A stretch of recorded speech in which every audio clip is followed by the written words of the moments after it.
I stood in my parents' living room in suburban Ohio, watching my sister Cassidy open her 21st birthday gift while our entire family gathered around her like she was royalty. Dad handed her a thick envelope with shaking hands and tears already forming in his eyes. She pulled out the papers and screamed. A fully paid 3-week European vacation. Flights, hotels, spending money. $15,000 worth of dream trip. Dad pulled her into a hug and said those words that would echo in my mind for months afterward. "You deserve the world, sweetheart." Mom recorded the whole thing on her phone, beaming like Cassidy had just won an Oscar. Then Dad turned to me with a small gift bag. Inside was a $15 coffee shop gift card and a 20-minute lecture about learning gratitude and understanding the value of money. I smiled, congratulated my sister, and quietly excused myself. That night, I packed my laptop and moved out without explanation. I drove to a budget motel off Route 33, with everything that mattered stuffed into my sedan. My laptop, my work files, enough clothes for a week, and my important documents. That was it.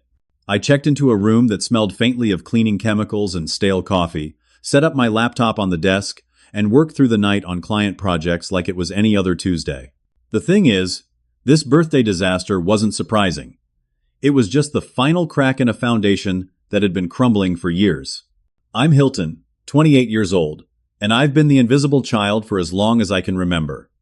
Cassidy, 7 years younger, has always been the golden child. The favorite. The one who could do no wrong. When she got a B- in high school chemistry, my parents hired her a tutor. When I got a B- in anything, I got told to try harder. 3 years ago, I started a freelance web development and digital marketing business from my childhood bedroom. I taught myself coding through online courses, built my first websites for local businesses, and slowly grew a client base. Last year, I made $96,000. This year, I was on track to clear $110,000. Not bad for a guy working in his childhood bedroom with a laptop and a dream. But here's what nobody outside our immediate family knew. 18 months ago, my dad's contracting business hit hard times. The housing market in our area slowed down, and the jobs dried up. He went from making $70,000 a year to maybe $24,000 if he was lucky. Mom worked part-time at a department store, bringing in about $14,000 annually. Their mortgage payment was $2,300 a month. They couldn't cover it. So I did. For 18 months, I paid their mortgage. Every single month. That's $41,400 I gave them. I also covered their utilities, which ran about $400 a month. Another $7,200. I bought groceries regularly, probably another $300 a month. That's $5,400 more. When their car needed new brakes, I paid the $800 bill. When the furnace broke last winter, I covered the $1,200 repair. I did all of this willingly, quietly, without asking for recognition. I thought I was helping my family through a temporary rough patch. I thought they were grateful, even if they didn't say it out loud. I thought that's what family did. They never acknowledged this arrangement to anyone. When Uncle Raymond or Aunt Helen asked how they were managing, Dad would puff up his chest and say business had bounced back. Mom would smile and talk about being blessed. They let everyone believe they were self-sufficient. Meanwhile, I was in my bedroom at 27, then 28 years old, working 12-hour days to keep their house from foreclosure. I didn't mind living at home. It saved me money, and honestly, I was so focused on building my business that I barely noticed. I had clients across 3 states, projects that challenged me, and work that I loved. The lack of privacy seemed like a fair trade. Until that birthday party. Watching Dad hug Cassidy and tell her she deserved the world while simultaneously handing me a $15 gift card and a lecture about gratitude, something inside me just broke. Not loudly. Not dramatically. Just a quiet, final snap. At the motel, my phone buzzed with calls from my parents. I ignored them. They called twice that first night, sounding annoyed in their voicemails. "Where did you go? The party wasn't over. Aunt Helen wanted to talk to you." Not concern. Annoyance. I worked until 4 in the morning. Finished a website redesign for a client in Pennsylvania, sent the invoice, and finally fell asleep as the sun started rising. The next day, I found a studio apartment in a decent neighborhood about 20 minutes from my parents' house. The landlord, a retired teacher named Mrs. Chen, showed me a small but clean space with good internet and plenty of natural light. $650 a month. I signed the lease that afternoon. Over the next 5 days, I moved my belongings while my parents were at work. I took my time, made multiple trips, and carefully packed everything I owned. My computer equipment, my clothes, my books, my personal items. I left behind the furniture since it wasn't mine anyway. On the kitchen counter, I left my house key and a brief note on a sticky pad. Thanks for everything. I need my own space now. Take care. My parents texted throughout the week, asking if I was done being dramatic and when I was coming home. I didn't respond. I was too busy setting up my new place, organizing my home office, and feeling a strange sense of relief that I hadn't expected. The apartment was quiet. It was mine. Nobody walked into my space without knocking. Nobody made passive-aggressive comments about my work schedule. Nobody compared me unfavorably to my younger sister. On day 6, I logged into my bank account and canceled the automatic payment I'd set up for my parents' mortgage. It was scheduled to process in 2 days. I watched the pending transaction disappear from my account and felt my heart pound. This was real now. I was really doing this. Cassidy spent the week posting European vacation countdown photos on social media, pictures of the Eiffel Tower, with captions like 60 days until my dream comes true, and can't wait to see the Colosseum. She tagged our parents in every post, thanking them effusively for being the best parents in the world. Nobody mentioned me. On day 7, at 11 o'clock at night, my phone rang. It was Mom. I almost didn't answer, but something made me pick up. She was crying, her voice high and panicked. The mortgage payment bounced. The bank called. They're charging us a late fee of $150. What happened? Did you forget to pay it? I sat on my new couch in my new apartment and took a deep breath. I didn't forget. I just don't live there anymore. Long silence. I could hear her breathing, trying to process what I'd said. What does that have to do with the mortgage? Her voice was confused, almost childlike. Everything, Mom. That was my money paying it. I moved out, so I stopped paying. She gasped like I'd slapped her. The line went dead. She'd hung up on me. I sat there holding my phone, my hand trembling slightly. Part of me wanted to call back, to apologize, to fix everything like I always did. But another part of me, a stronger part, knew that if I did that, nothing would ever change. I'd be right back where I started, invisible and taken for granted. So I didn't call back. I turned on the television, found a documentary about ocean life, and tried to calm my racing heart. I'd done it. I'd actually done it. And there was no going back now. I woke up the next morning to 17 missed calls and dozens of text messages. Mom, Dad, and Cassidy had all tried to reach me through the night. I scrolled through the messages while drinking coffee in my new kitchen. The tone of Dad's texts evolved like stages of grief. First, confusion. What's going on? Call me. Then anger. This is ridiculous. Call me now. Then desperation. We need to talk about this. Please. I decided to do something petty. I went to the coffee shop whose gift card I'd received for my birthday, used it to buy a latte and a muffin, took a photo of my breakfast with the gift card visible, and posted it on social media with the caption, "Using my birthday gift. So grateful." I made sure to block my parents and Cassidy from seeing it, but I knew her friends would see it. Word would get back to them. Around 2 in the afternoon, my phone rang. It was Mom's number, but Dad's voice came through. He must have called from her phone, because I might not answer his. "You're trying to destroy this family," he shouted, before I could even say hello. I put him on speaker and set the phone down, continuing to work on a logo design for a client in Michigan. "I'm not trying to destroy anything, Dad. I just moved out. You know what you did? We're $800 short for the mortgage payment now. The late fee is another $150. We've got $600 in our checking account. How are we supposed to come up with that kind of money?" "I don't know," I said calmly, adjusting the color scheme on the logo. "How were you planning to pay it before I started covering it 18 months ago? We thought you'd keep helping like always." The desperation in his voice was almost painful to hear. "You never asked me to help, Dad. You just assumed I would. There's a difference. You're our son. Family helps family." I stopped working and picked up the phone, taking him off speaker. I paid your mortgage for 18 months. I gave you over $40,000. I covered your utilities, your groceries, your car repairs, your furnace. I gave you a $15 gift card for my 28th birthday, while Cassidy got a $15,000 vacation for her 21st. Do the math on how family helps family, Dad, he sputtered, searching for words. Then he switched tactics. Your mother is crying herself sick.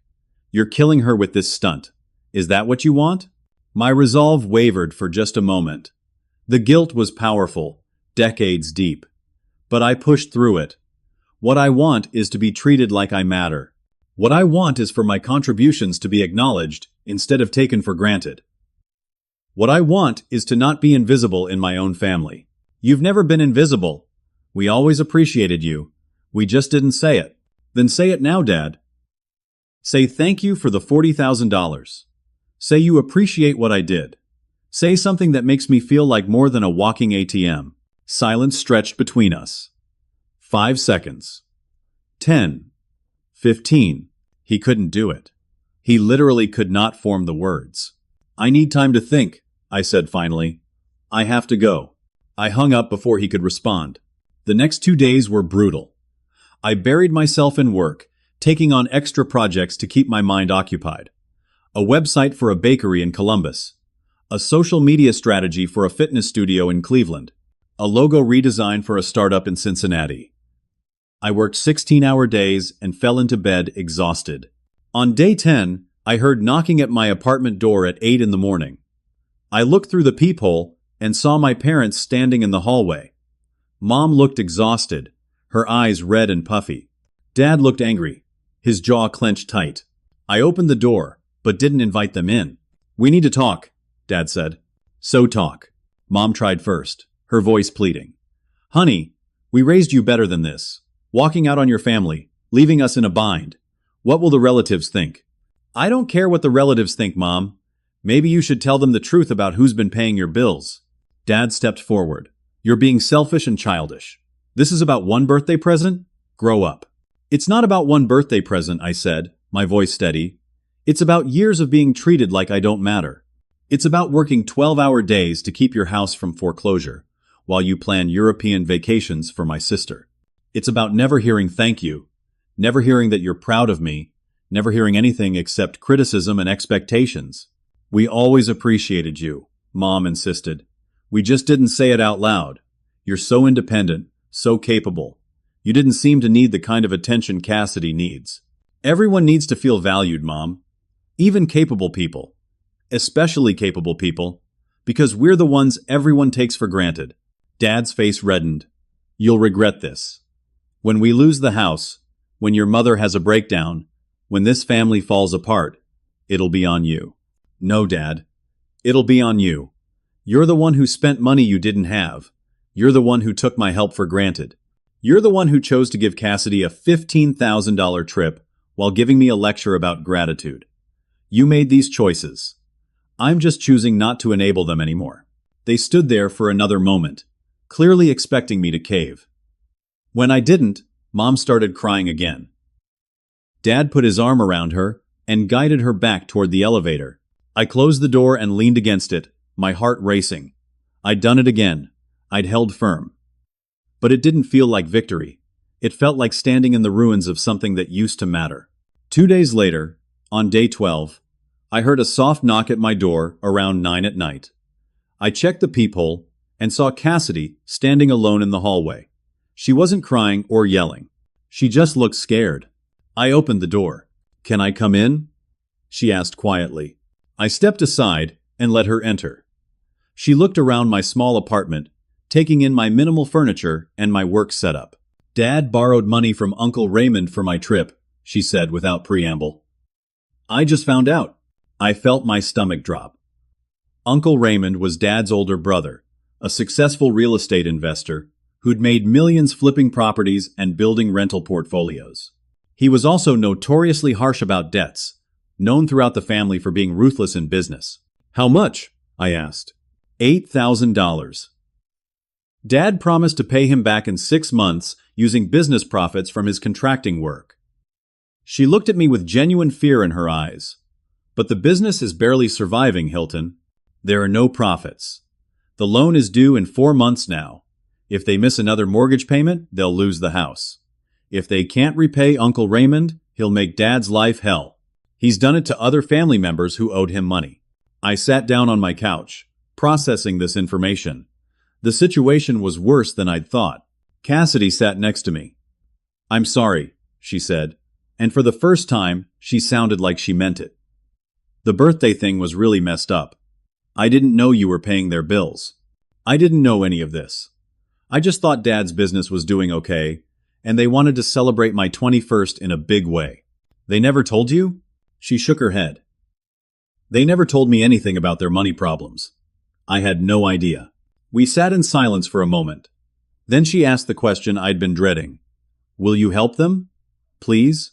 I know you don't owe them anything after how they treated you, but they're going to lose everything." I looked at my sister, really looked at her, maybe for the first time in years. She wasn't the spoiled golden child in that moment. She was just a scared 21-year-old who'd suddenly realized her parents were human and flawed and in serious trouble. "I don't know," I said honestly. "I need to think about it." She nodded, stood up, and walked to the door. Before she left, she turned back. "For what it's worth, you deserved better. You deserved a real birthday gift. You deserve to be thanked. You deserve to be seen. I'm sorry we didn't see you." After she left, I sat alone in my apartment until nearly 3 in the morning, staring at my laptop screen without really seeing it. My family was in freefall, and I was the only one with a parachute. The question was whether I'd share it with them or watch them hit the ground. I couldn't sleep that night. Instead, I created a spreadsheet, something concrete to help me think clearly. In one column, I listed everything I'd given my family over the past 18 months. The mortgage payments, the utilities, the groceries, the repairs. In another column, I listed what they'd given me. The contrast was devastating. $48,000 on my side, a $15 gift card, and criticism on theirs, but they were still my family. Flawed, frustrating, oblivious, but family. At 7 in the morning, I called Mom and asked her to arrange a family meeting. Neutral location, I insisted. We settled on Riverside Park at a picnic shelter near the playground. 10 o'clock, that same morning. They were all there when I arrived. Mom and Dad sat on one side of the picnic table, Cassidy on the other. They looked tired and worried. Good. They should be worried. I sat down at the head of the table and pulled out my laptop. "I've thought about your situation," I said, "and I have a proposal." Dad started to speak, but I held up my hand. "Let me finish. This is not a negotiation. This is a one-time offer. Take it or leave it." I turned my laptop around so they could see the spreadsheet I'd created. "I will pay the next 3 months of your mortgage. That gives you time to stabilize your finances. But this comes with conditions. Non-negotiable conditions." Mom leaned forward, desperate hope in her eyes. "What conditions?" "First, you refinance this house, or sell it within 6 months. You get into something you can actually afford on your real income. Second, Dad, you meet with a financial advisor. Someone professional who can help you create a realistic budget and stick to it. Third, you tell the extended family the truth about your situation. You stop pretending everything is fine and admit that I've been supporting you. Fourth, Cassidy postpones her Europe trip. The money you get back from canceling it goes toward Uncle Raymond's debt. And fifth, you treat me with respect. Not as an ATM, not as invisible, but as a person who has value beyond what I can provide financially. The silence was heavy. Dad's face cycled through several emotions. Anger, shame, resignation. "That's all very reasonable," Mom said quietly. "We agree." Dad nodded reluctantly. "Fine, we agree." Cassidy looked devastated about the Europe trip, but she didn't protest. "I'll cancel it today," she said. I transferred the mortgage payment right there at the picnic table. $2,300 plus the $150 late fee. "You have 3 months," I said. "Use them wisely." Over the next few days, things seemed to improve. Mom actually texted me, "Thank you," with a heart emoji. Dad sent a brief text, "Appreciate it," It was the first time either of them had thanked me for money. Ever. Cassidy called the travel company and canceled her trip. She managed to get a partial refund, $4,000 out of the $15,000. The rest was lost to cancellation fees. It hurt her, I could tell, but she did it without complaining. Dad called Uncle Raymond and explained the situation. Raymond, surprisingly, was somewhat understanding. He agreed to accept the $4,000 as a partial payment and extended the loan deadline by 3 months. But I want the full remaining $4,000 at the end of that period, Raymond said. Not a penny less, not a day late. For the first time in weeks, I felt cautiously optimistic. Maybe this would work. Maybe my family would actually change. Then my business got a big break. A mid-sized restaurant chain with locations across Ohio reached out. They needed a complete website overhaul, including online ordering systems, mobile optimization, and a new brand identity. The project was worth $20,000 over 3 months. It was the biggest client I'd ever landed. I signed the contract on day 17 and celebrated by taking myself out to a nice dinner. Things were looking up. My family was getting their act together. My business was growing. I'd stood up for myself and it had actually worked. I should have known better. On day 19, I got a call from Mrs. Chen, my landlord. She sounded confused. "Hilton, did you authorize a credit check from Riverside Mortgage Company?" My blood went cold. No. Why? They called me this morning, said they needed to verify your employment and residence as part of a loan application. They said, "You're co-signing a home equity loan?" I felt like I'd been punched in the stomach. What? They asked about your income, how long you've lived here, whether you pay rent on time. I didn't give them much information since you hadn't mentioned anything to me about a loan application.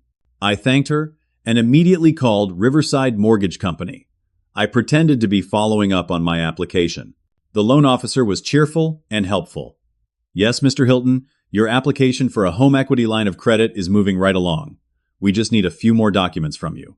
Your father submitted the initial paperwork 3 days ago. Can you tell me the details of this loan?" I asked, my voice steady despite my racing heart. "Certainly. It's a $60,000 home equity line of credit on the property at." He gave my parents' address. "You're listed as the co-signer. We're still processing, but it looks promising. The property has enough equity to support the loan."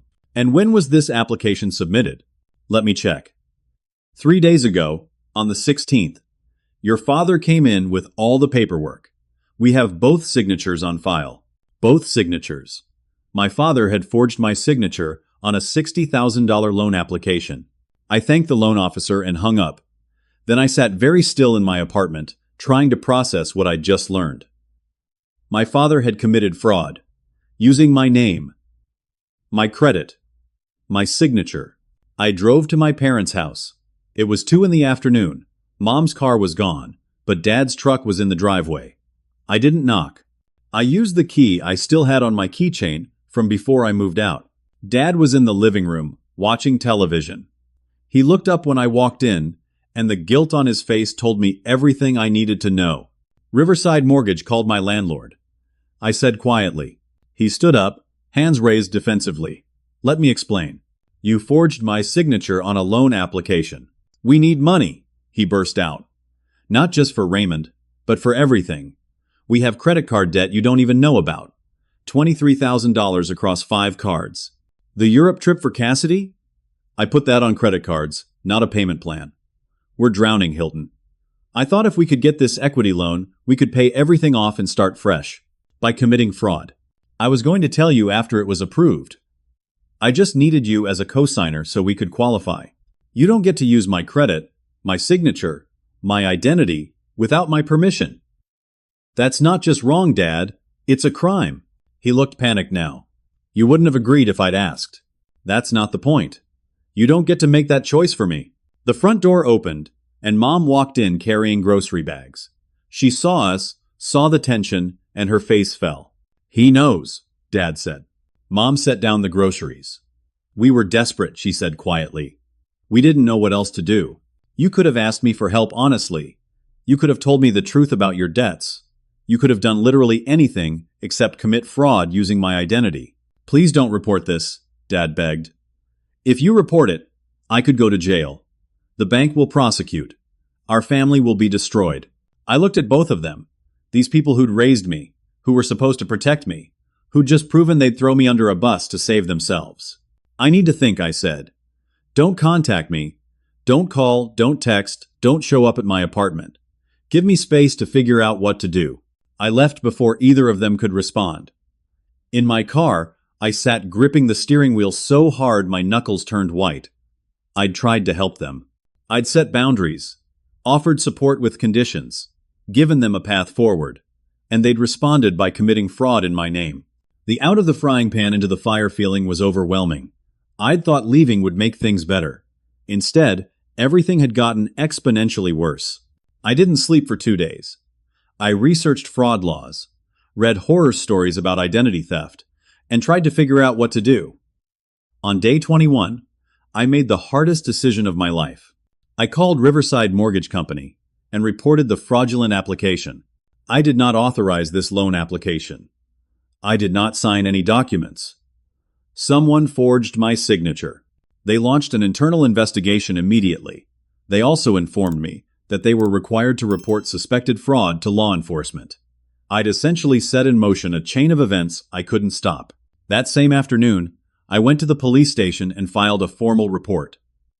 The officer who took my statement was sympathetic, but clear about the consequences. If the handwriting analysis confirms forgery, we'll need to press charges. Identity theft and loan fraud are serious crimes. Your father could face up to 3 years in prison. 3 years in prison. For my father. Because of a report I filed. I drove home in a daze. My phone started ringing almost immediately. Dad called 11 times. Mom called 8. Cassidy called 6. I didn't answer any of them. That night, Aunt Helen called. She was furious. How could you try to get your own father arrested? What's wrong with you? Did he tell you what he did? I asked calmly. He made a mistake. He was desperate.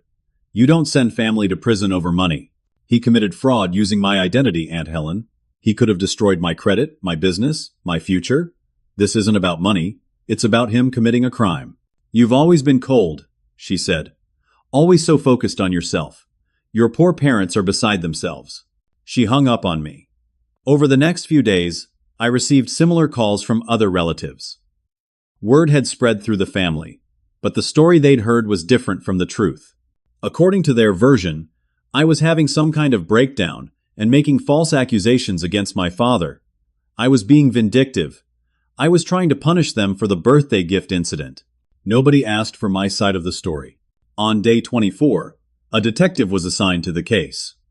Detective Maria Gonzalez called and asked me to come to the station to give a formal statement.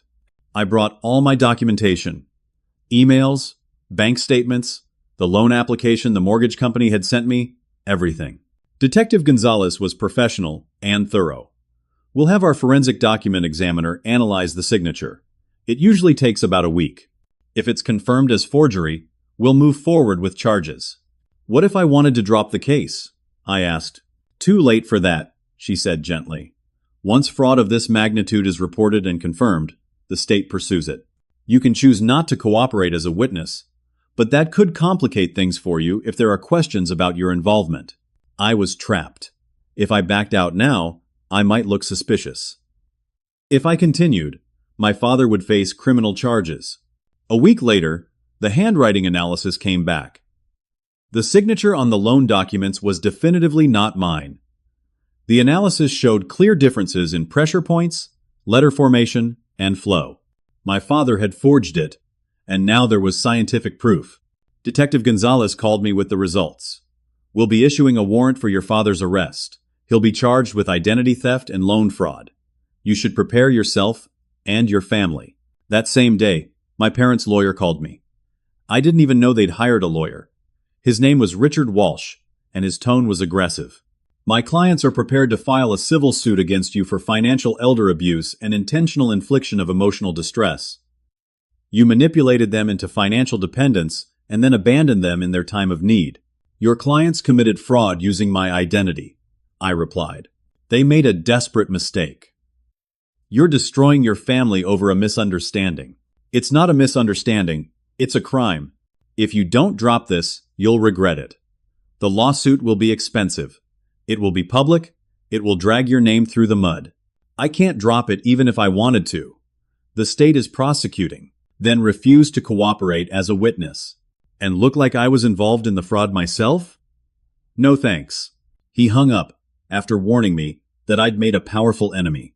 I immediately hired my own lawyer, Jennifer Akron, who specialized in fraud cases. She cost $250 an hour, money I hadn't budgeted for. She reviewed everything and gave me the hard truth. The elder abuse claim won't stick. You're not guilty of financial abuse. You helped them voluntarily and stopped when you moved out. That's not abuse. That's boundary setting. But your father's fraud case is solid. He'll likely be convicted if this goes to trial. He might accept a plea deal to avoid prison time. Days 27 through 32 were a blur of stress. I worked constantly, trying to keep my business running while dealing with legal meetings, family drama, and crushing anxiety. I lost 8 pounds. I stopped sleeping more than 3 or 4 hours a night. On day 28, everything got worse. Uncle Raymond showed up at my apartment at 7 in the morning. I opened the door to find him standing there in an expensive suit, looking like he'd just come from a business meeting. "We need to talk," he said. It wasn't a request. I let him in, my stomach churning. "I've learned everything," Raymond said, settling into my small armchair like he owned the place. "The mortgage payments, your father's fraud, all of it. I'm calling in my loan. Today. I want my $8,000 back immediately." "They don't have it," I said. "I know. Which is why I'm here." He leaned forward. "I'm prepared to buy their house. I'll pay enough to cover their mortgage balance and my loan. That'll leave them with maybe $15,000 in cash. They'll have to move to a rental. I'll flip the house and make a profit. Everyone wins. Except my parents, who'll lose their home. They're losing it anyway. This way, they walk away with something. And here's the real incentive for you. I have connections with the district attorney's office. Close connections. If you help me convince your parents to accept this deal, I'll make sure your father's fraud charges get quietly dropped. He won't go to prison." I stared at him. "You're using my father's legal trouble to force a real estate deal. I'm offering a solution that helps everyone. Your father stays out of jail. Your parents get out from under a mortgage they can't afford. I make a reasonable profit. You get your family back without the guilt of sending your dad to prison. And if I refuse, then your father goes to trial, probably goes to prison, and your parents lose the house anyway through foreclosure. Plus, they'll still owe me $8,000, and I'll pursue collection aggressively. I have creative ways of collecting debts." It was a threat, barely veiled. "I need time to think," I said. "You have 24 hours. After that, I'm proceeding with collections and letting your father's legal situation play out naturally." After he left, I sat in my apartment, feeling like the walls were closing in. Every solution led to a worse problem. Every choice led to more pain. I was trying to do the right thing, and it was destroying everything. On day 30, Mom ended up in the emergency room with a severe panic attack. Cassidy called me from the hospital, her voice shaking. She thought she was having a heart attack. She couldn't breathe. "Hilton, she's terrified. Dad is barely functioning. Everything is falling apart." I went to the hospital, even though I knew I shouldn't. Mom was in a bed, hooked up to monitors, looking small and fragile. When she saw me, she started crying. "I'm sorry," she whispered. "For everything. For the birthday, for taking you for granted, for letting your father do what he did. I'm so sorry." It was the first real apology I'd received. And it broke something in me. "I don't know how to fix this, Mom. Everything I do makes it worse." "You didn't make it worse, honey. We did. Your father and I made terrible choices for years. You just stopped enabling us. That's not your fault." Outside Mom's hospital room, I ran into someone I hadn't seen in years. Marcus Reynolds, a guy I'd known in high school. He was wearing a badge identifying him as a hospital volunteer, but we got to talking in the cafeteria. "I'm a financial counselor now," he said. "I work with families in debt crisis. I couldn't help but overhear some of your conversation with your sister in the hallway. If you're interested, I might be able to help." I looked at this potential lifeline and grabbed it. "Please, anything." Marcus handed me his business card. "Call me Monday. Come to my office. Bring all your parents' financial information. There might be options you haven't considered. For the first time in weeks, I felt a tiny spark of hope. Maybe there was a way out of this that didn't involve prison, foreclosure, or Uncle Raymond's predatory deal. Maybe. Monday morning, I sat in Marcus Reynolds' office in downtown Columbus with a folder full of my parents' financial documents. I'd asked them to give me everything: mortgage statements, credit card bills, utility bills, tax returns, bank statements. Surprisingly, they cooperated. Desperation had made them willing to be honest. Marcus spent 2 hours reviewing everything with the focus of a surgeon examining x-rays. He made notes, created spreadsheets, and occasionally whistled softly at particularly bad numbers. Finally, he sat back and looked at me. "It's worse than you probably realized." "How bad?" "Total debt, $78,000. That includes the mortgage balance of $42,000, credit cards at $23,000, your uncle's loan of $8,000, and various other debts totaling $5,000. Your father's business brings in about $2,000 a month, but it's unreliable. Your mother's retail job contributes $1,200 monthly. Their minimum expenses are $3,800 a month. They've been in a debt spiral for at least 3 years, probably longer." I felt sick. What are the options? Honestly, they need to file for bankruptcy. Chapter 13, probably. That would allow them to restructure the debt into a manageable payment plan over 5 years. They might be able to keep the house if they can prove they can afford the restructured mortgage payment. What about Uncle Raymond's offer to buy the house? Marcus pulled up some data on his computer. Based on recent sales in their neighborhood, their house is worth about $190,000. They owe $42,000 on the mortgage. If they sold it at market value, they'd walk away with probably $135,000 after closing costs and realtor fees. Your uncle offered to buy it for enough to cover the mortgage and his loan, which would be about $50,000 total. He's lowballing them by at least $85,000. That's legal? Legal but predatory. He's taking advantage of their desperation. So bankruptcy is better? Significantly better. But it requires total honesty and commitment. Your father would need to disclose everything, follow a strict budget for 5 years, and probably close his failing business to take a stable job. Your mother would need to increase her hours or find better paying work. They'd have to make sacrifices. But they'd come out the other side debt-free and potentially still homeowners. Can you help them? That's what I do. But they have to want help. They have to be willing to change. Based on what you've told me, that's been the real problem all along. I called a family meeting for that evening. My parents, Cassidy, Marcus, and me. We met at Marcus's office, a neutral space where hopefully everyone would stay calm. Dad was defensive from the start. "I don't need some stranger telling me how to run my finances." "Dad, you're $78,000 in debt and facing criminal charges. You absolutely need help." Marcus was patient and professional. He laid out the numbers without judgment, showed them the projections, explained bankruptcy as a tool rather than a failure. Slowly, the defensive walls started crumbling. When Marcus finished his presentation, the room was silent. The weight of their financial reality was crushing. Cassidy spoke first. "I didn't know any of this." "Why didn't you tell me how bad things were?" Mom's voice was small. "We were ashamed. We're your parents. We're supposed to have it together." Dad looked at the spreadsheets Marcus had created and finally, broke down. "I failed. My business failed, and I couldn't admit it. I thought if I just kept pushing, kept borrowing, something would work out. I thought I could provide for my family the way I always had. Instead, I put us in a hole we can't climb out of." "You can climb out," Marcus said firmly, "but you have to do it the right way, with honesty, hard work, and professional guidance." "We've been so unfair to you, Hilton," Mom said, tears streaming down her face. "You were always so capable, so independent. We thought you didn't need us. We thought you'd be fine no matter what." Meanwhile, we were spoiling Cassidy because we felt guilty about everything else falling apart. It was completely backwards. "I needed to feel valued," I said quietly. "I needed to know I mattered to you beyond what I could provide financially." "You matter," Dad said, and for the first time, he sounded like he meant it. "You matter more than I ever told you. I'm proud of you. Not for the money, Not for saving us, but for building a business from nothing. For having the strength to walk away when we didn't deserve you. For being a better man than I've been. We all cried together in that office. It wasn't a Hollywood moment. It was messy and painful and real.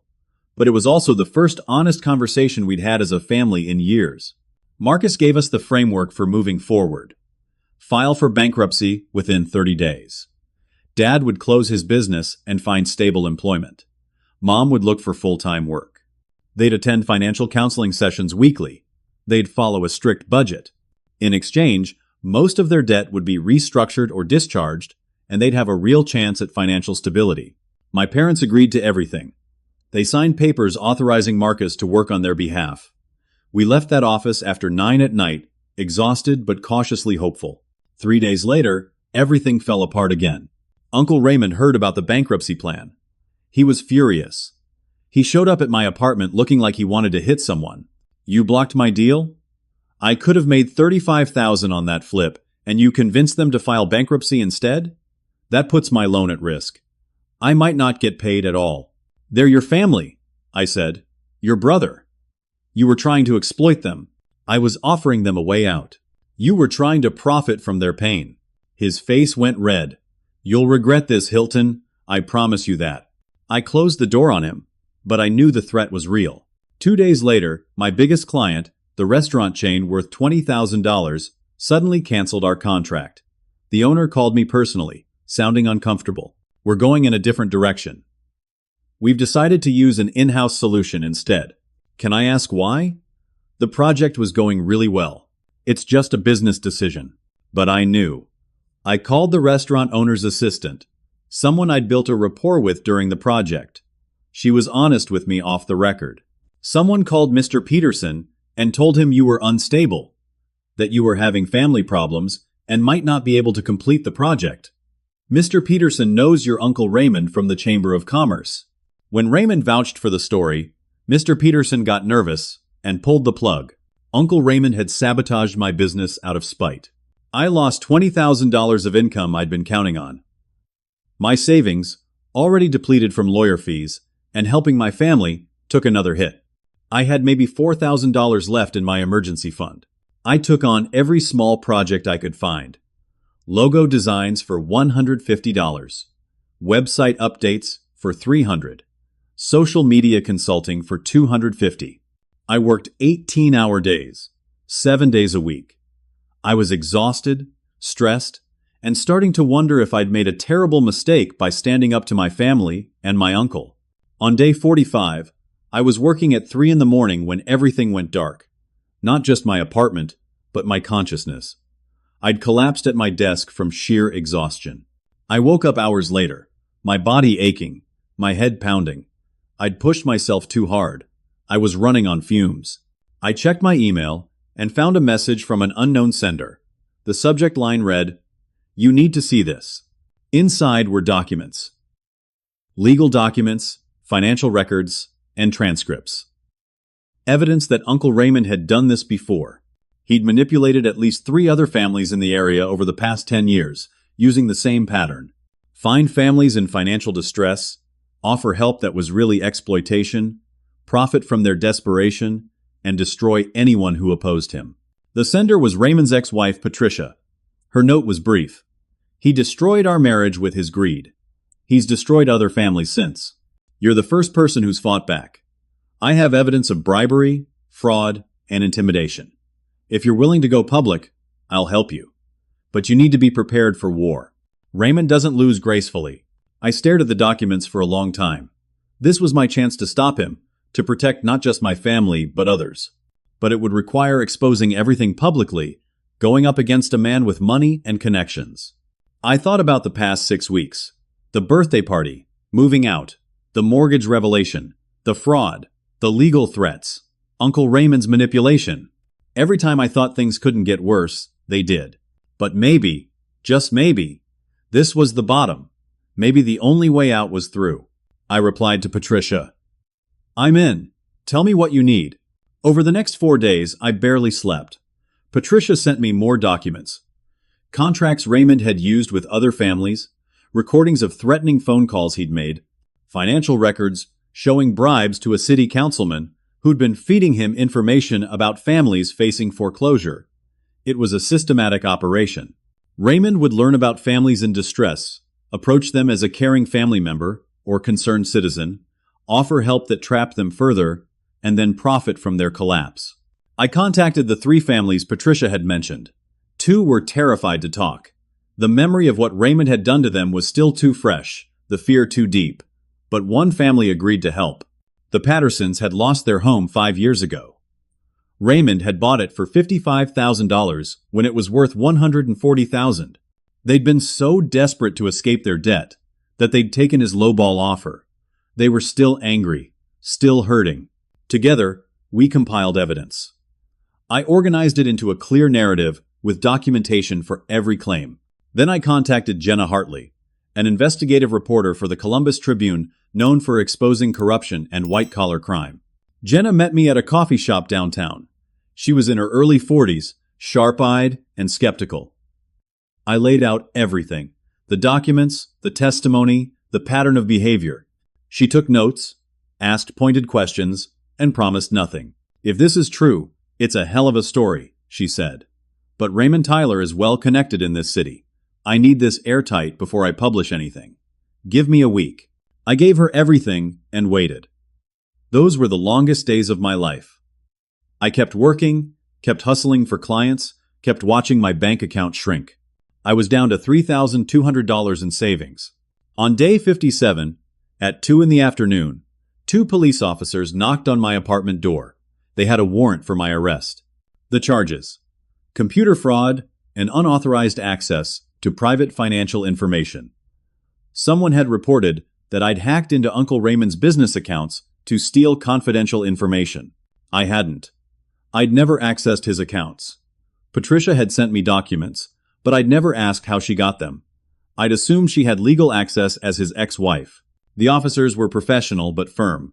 They handcuffed me, read me my rights, and took me to the station in the back of a patrol car.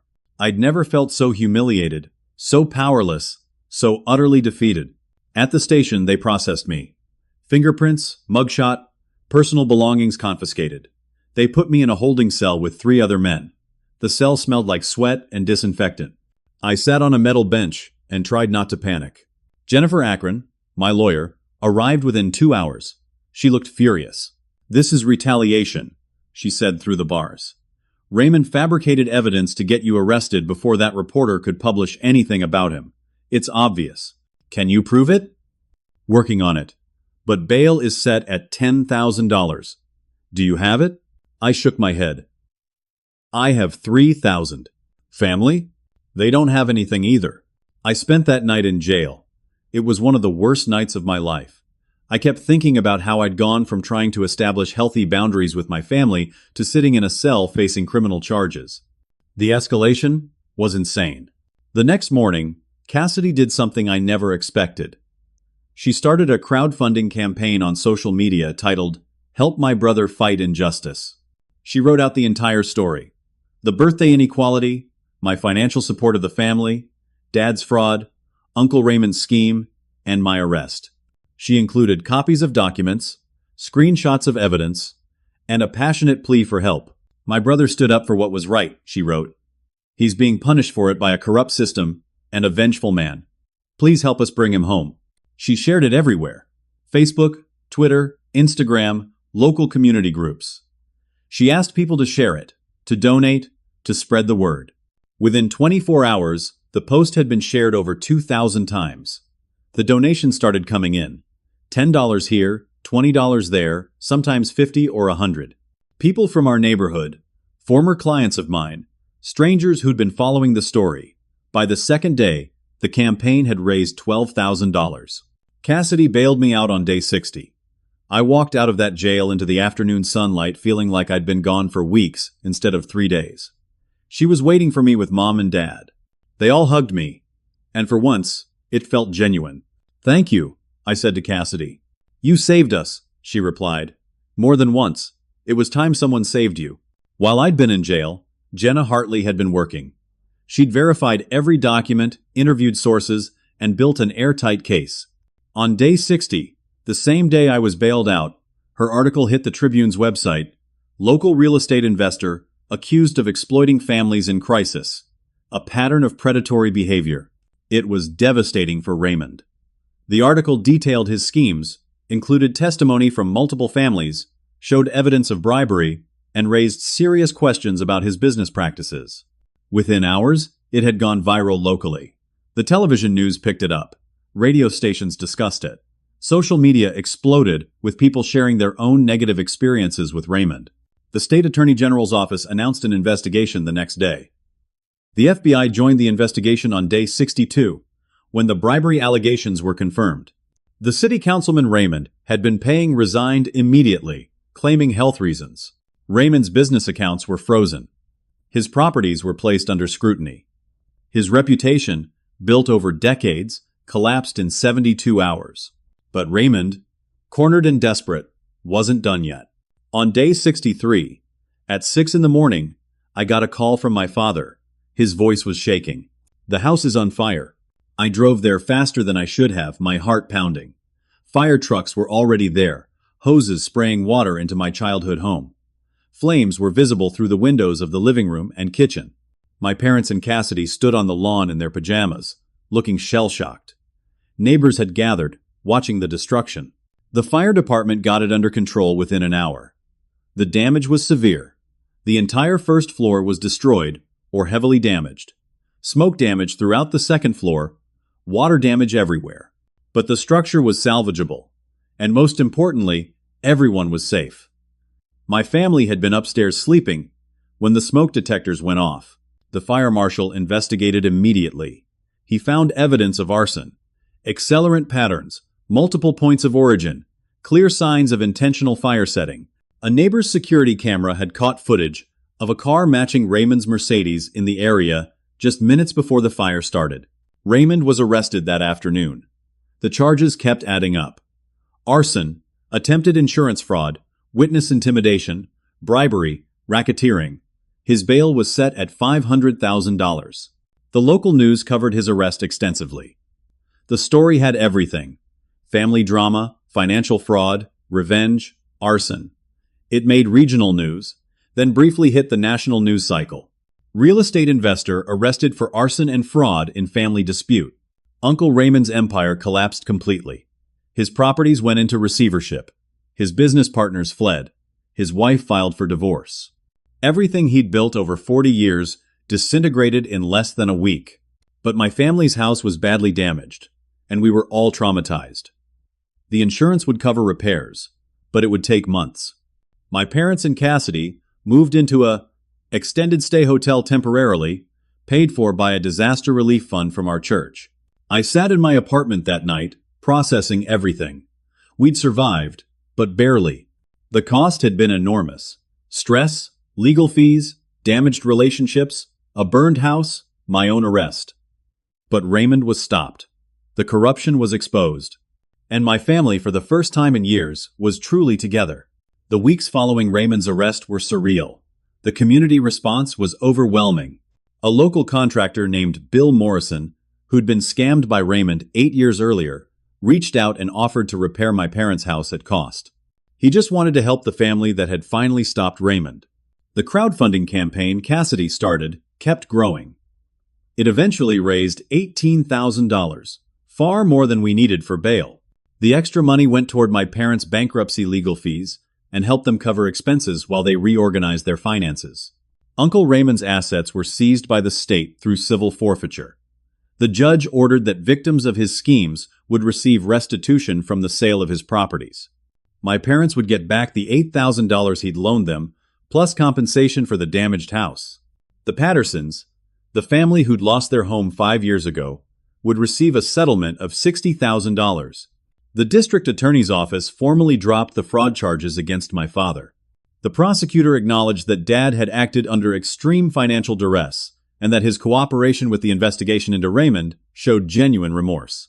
Dad still had to complete community service and financial counseling as part of a pre-trial diversion program, but he wouldn't have a criminal record. The fake computer fraud charges against me were dismissed with prejudice. Jennifer Akron filed a motion showing that the evidence against me had been fabricated by Raymond as retaliation. The judge was furious about the abuse of the legal system and issued a strongly worded rebuke. Marcus Reynolds continued working with my parents on their bankruptcy case. Without Raymond's interference, it proceeded smoothly. Most of their credit card debt was discharged. The mortgage was restructured to a payment they could actually afford. They'd be on a strict budget for 5 years, but they'd emerge debt-free with their house intact. Dad made the hardest decision of his life and closed his contracting business. It had been failing for years, and he finally admitted it. He took a project management position with a large construction company. The pay was steady, $52,000 a year with benefits. It was less than he'd made in his best years, but it was reliable. More importantly, it was honest work without the stress of running a failing business. Mom went back to school. At 53 years old, she enrolled in a community college accounting program using Pell Grants and financial aid. She kept her retail job part-time, but planned to become a bookkeeper once she finished her degree. Cassidy transferred from the expensive private university she'd been attending to a community college. She got a job at a call center and started paying her own tuition. The experience had matured her significantly. She was no longer the entitled 21-year-old who'd expected a European vacation. She was becoming a young woman who understood the value of money and the importance of responsibility. We started family therapy in week 10. A counselor named Dr. Patricia Woods helped us work through decades of dysfunction. The sessions were painful. We addressed Dad's pride and his inability to ask for help. We talked about Mom's enabling behavior and how she'd used Cassidy to avoid her own problems. We discussed my feeling of being invisible and undervalued. We examined Cassidy's role as the golden child and how it had hurt both of us. It wasn't a quick fix. Some sessions ended with people crying or angry. But slowly, painfully, we rebuilt our relationships on a healthier foundation. We learned to communicate honestly, to express appreciation, to set boundaries respectfully. My business recovered in ways I hadn't expected. The viral story brought attention, but not the kind I'd feared. People weren't interested in drama. They were inspired by resilience. Several small business owners reached out, saying they admired someone who'd stood up to corruption and family pressure. I landed 3 major clients within a month, with a combined value of $35,000 over 6 months. A marketing podcast called Small Business Stories interviewed me about the experience. I talked about setting boundaries, recognizing financial abuse, and building a business while dealing with family crisis. The episode was downloaded over 40,000 times and led to more client inquiries. By month 4, my business income had stabilized at around $9,000 monthly. I was doing better financially than I had before the crisis. More importantly, I was doing it with clear boundaries and healthy relationships. 6 months after that terrible birthday party, we had another birthday to celebrate. Mine, I turned 29. My family gathered at the house, which had been fully repaired after the fire. It looked different now. Fresh paint, new flooring, updated kitchen. It felt like a fresh start. The celebration was simple. Homemade cake that Cassidy had baked herself. Modest gifts. No $15,000 vacations. Just thoughtful presents that showed people knew me. Dad gave me a framed photograph I'd never seen before. It was my first website design project from 3 years ago. A simple site for a local bakery. The printout of the homepage was mounted and framed. "I kept this," Dad said, his voice thick with emotion. "I printed it out the day you showed it to me because I was proud, even though I never told you. I'm telling you now, Hilton, I'm proud of you. Not for the money you made, not for saving us from our mistakes, not for any of that. I'm proud of you for having the strength to walk away when we didn't deserve you, and the grace to come back when we needed you most. I'm proud of the man you are." I couldn't speak. I just hugged him while both of us cried. Mom gave me a letter. 12 pages, handwritten, everything she should have said over the years but hadn't. Appreciation for my help. Apologies for taking me for granted. Pride in my accomplishments. Love that she'd failed to express. I read it later that night in my apartment and cried through the whole thing. Cassidy's gift was the most surprising. She'd saved money from her call center job for 3 months to buy me a high-end laptop case with my business logo embroidered on it. The logo I'd designed, the business I'd built, represented in a thoughtful gift. "I can't give you back the time we wasted or the appreciation you deserved," she said. "But I can start now. You matter, Hilton. You always mattered. I'm sorry it took me so long to see it." We ate cake and talked honestly, something we'd never really done before. We laughed about small things and addressed painful things. It wasn't perfect, but it was real. That evening, back in my apartment, I checked my email and found a message from a woman named Sarah in Michigan. She'd read about my story in the news. "Thank you for speaking up," she wrote. "Your courage helped me recognize that I was in a similar situation with my own family. I was being financially exploited and emotionally manipulated, but I thought it was normal. Your story gave me permission to set boundaries. I moved out last month. I'm rebuilding my life now, just like you. Thank you for showing me it was possible." I replied immediately with encouragement and some of the resources Marcus had given me about financial abuse and family boundaries. Over the next few months, I received dozens of similar messages. People who'd been invisible in their families, taken for granted, financially exploited. My story had resonated because it was their story too. I realized then that the pain had served a purpose beyond just my family's healing.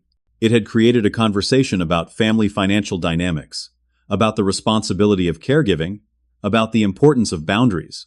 I started writing about these topics on my business blog, combining financial advice with personal experience. The articles got shared widely. A financial literacy organization asked me to speak at their conference. A family therapy group invited me to contribute to their newsletter. I was becoming an advocate for healthy family financial relationships, something I never could have imagined 6 months earlier. Uncle Raymond was sentenced to 3 years in federal prison. He'd tried to fight the charges, but eventually accepted a plea deal. His wife divorced him. His children stopped speaking to him. His business empire was dismantled and sold. Everything he'd built through corruption and exploitation was gone. I didn't feel satisfaction at his downfall. I just felt relief that he couldn't hurt anyone else. My parents finished their first year of bankruptcy repayment successfully. Every single payment made on time. Every budget category followed. They were becoming people who lived within their means, who communicated about money, who made decisions together. Cassidy completed her first year at community college with a 3.7 grade point average while working 25 hours a week. She was proud of earning her education herself. On a quiet Sunday afternoon, about 8 months after everything started, I sat in my apartment working on a website for a new client. I'd kept my own place, maintaining the healthy boundaries I'd established. But I also had dinner with my family once a week, called them regularly, and felt genuinely connected to them in a way I never had before. My phone buzzed with a text from Dad. "Finished the latest project at work 2 days early and under budget. Boss was impressed. Thought you'd want to know. Proud of us both." I smiled and texted back, "That's great, Dad. I'm proud of you too." It was a small moment, but it represented something huge.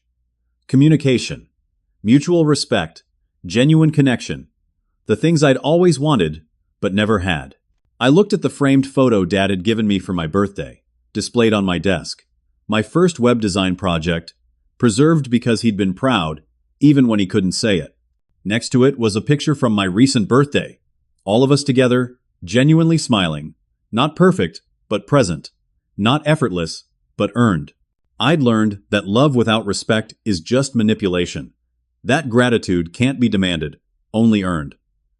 That walking away isn't abandonment when you're saving yourself from being destroyed. And that sometimes, the greatest gift you can give someone is refusing to enable their worst impulses. My family hadn't deserved the world, like Dad had said to Cassidy that night 8 months ago. But they deserved a chance to become people who could appreciate the world they had. We all deserved that chance. And we'd finally taken it. The road hadn't been easy. There had been moments when I thought I'd made a terrible mistake, when I wondered if standing up for myself was worth the cost. But looking at where we were now versus where we'd been, I knew it was worth it. Every painful moment, every difficult choice, every sleepless night had led us to something better. We weren't a perfect family. We probably never would be. But we were an honest family now. A family that communicated, that respected boundaries, that expressed appreciation. That was enough.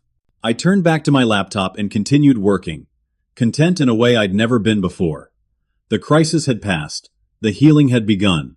And the future, for the first time in a long time, looked genuinely bright. Now I want to ask you something. Have you ever felt invisible in your own family? Have you been the responsible one, who everyone takes for granted, while others get celebrated? How did you handle it? I'd love to hear your story in the comments below. Your experience might help someone else who's going through something similar. If this story resonated with you, please hit that like button and subscribe to the channel. Share this video with someone who might need to hear it.